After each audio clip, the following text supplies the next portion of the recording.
Hi అండి. అలా Instagram scroll చేస్తుంటుంటే ఇలా ఒక ఇండియన్ ఆథర్ స్టోరీ బుక్ ఒకటి సజెషన్‌కి వచ్చింది.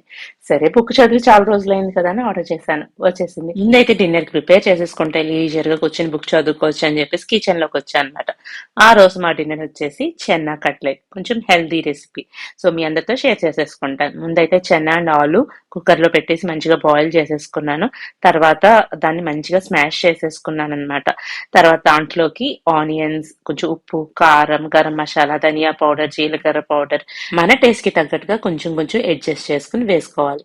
అండ్ దీంట్లో మనం కొంచెం శనగపిండి కూడా యాడ్ చేస్తున్నాం బైండింగ్ కోసం, ఎక్కువగా విడిపోకుండా అలాగా మంచిగా వస్తుంది అని చెప్పేసి. ఇప్పుడు దీన్ని కట్లెట్ షేప్ లో చేసుకుని రెండు వైపులా మన నువ్వులు ఉంటాయి కదా దాని మీద అద్ది ఫ్రై చేసుకోవాలి. పాన్ ఫ్రై అయితే చేసుకుంటున్నాను. సో ఇది చాలా చాలా హెల్దీ రెసిపీ అండి. ఇక డిన్నర్ పని కంప్లీట్ చేసుకుని కిచెన్ వర్క్ అంతా అయిపోయాక ప్రశాంతంగా కూర్చుని తింటూ బుక్ అయితే చదవడం మొదలు పెట్టాను.